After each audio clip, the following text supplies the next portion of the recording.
اور ہر مومن جو مسجد نبی شریف جاتا ہے، مدینہ منورہ جاتا ہے، وہ ان کے گھر کی زیارت کرتا ہے اور رسول اللہ صلی اللہ علیہ وسلم کی زیارت کرتا ہے. اور بعد کی ازواج مطہرات کے حالات و واقعات، اس میں بھی ان کا کردار موجود ہے. اور سیدہ کا تذکرہ جو ہے وہ قیامت تک رہے گا، جب جب رسول اللہ صلی اللہ علیہ وسلم کو یاد کیا جائے گا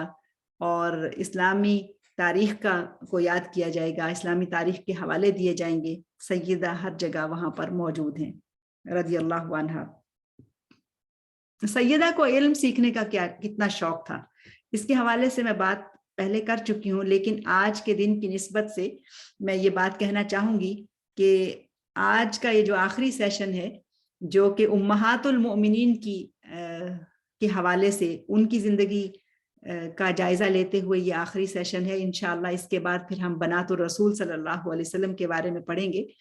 تو میں نے اس کو جو کلوز کیا ہے وہ سیدہ عائشہ صدیقہ رضی اللہ عنہا کی زندگی کے اوپر کیا ہے. اور آخر میں اس واقعہ کو پھر سے رکھنا چاہتی ہوں کہ رمضان المبارک اور آخری عشرے کے اندر بھی دراصل آخری طاق راتیں، اور اس نسبت سے سیدہ عائشہ صدیقہ رضی اللہ عنہا کی جو سیکھنے کی طلب تھی اور لیلۃ القدر کو پانے کی جو تڑپ تھی ان کے اندر، اسی ذیل میں وہ رسول اللہ صلی اللہ علیہ وسلم سے پوچھتی ہیں کہ یا رسول اللہ، اگر مجھے لیلۃ القدر مل جائے تو میں کیا مانگوں؟ اور پھر ان کے اس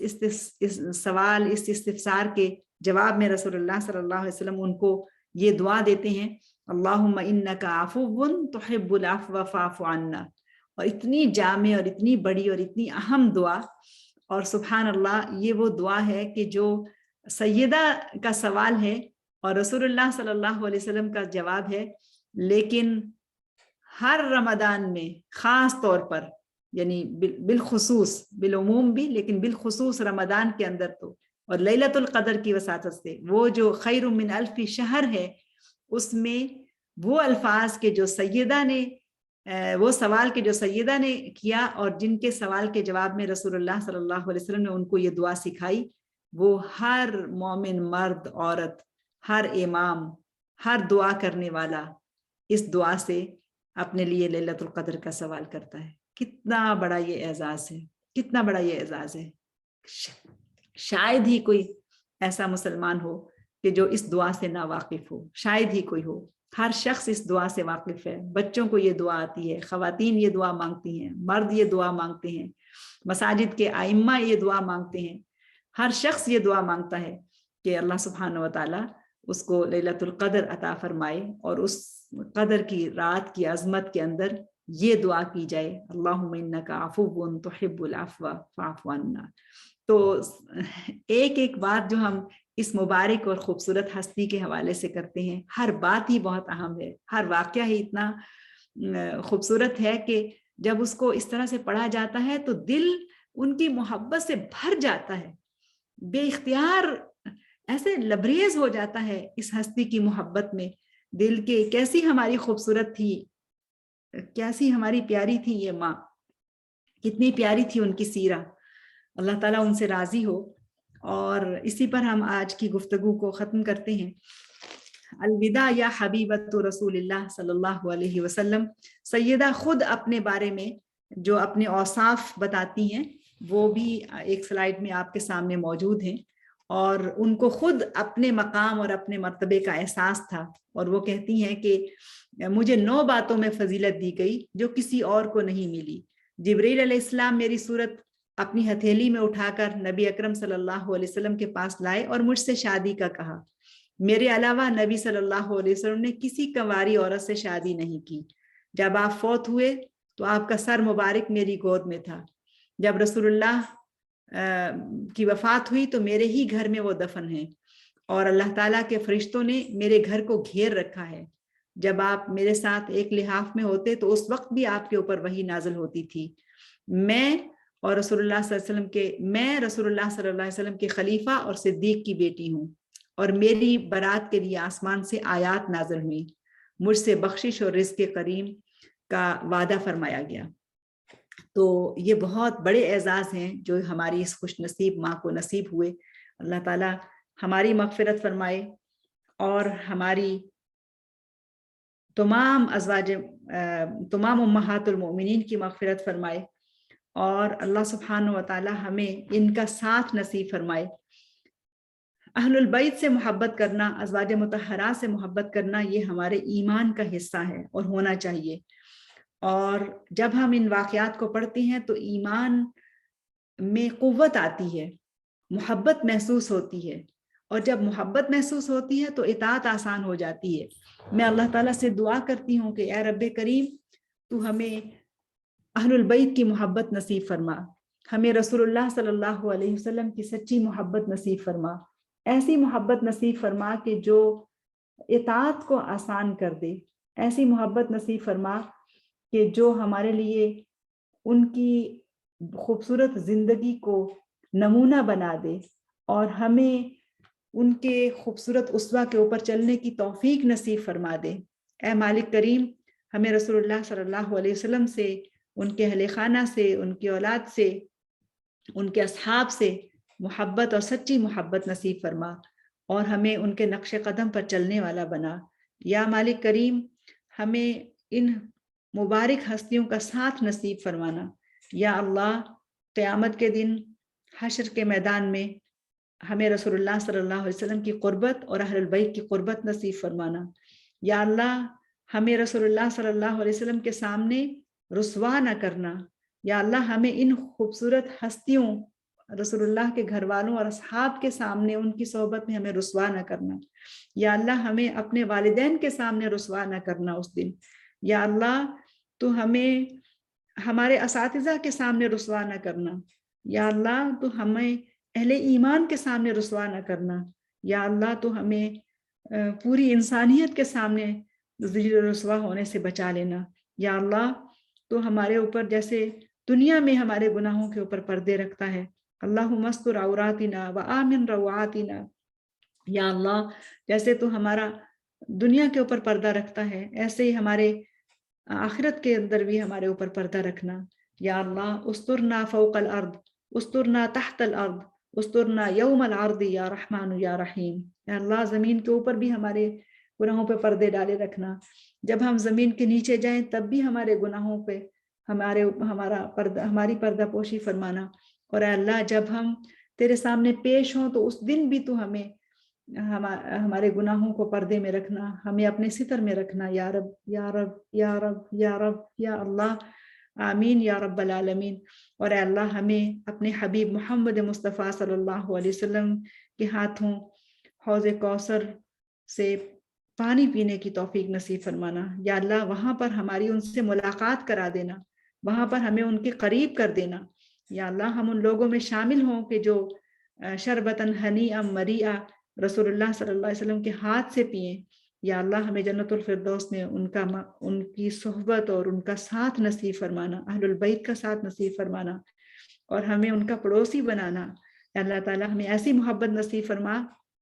وہ محبت سچی محبت جو آپ کی محبت, آپ کے نبی کی محبت, تمام انبیاء کی محبت, اہل ایمان کی محبت, جو سب محبتوں پر غالب آ جائے, جو سب محبتوں پر غالب آ جائے. اور اے اللہ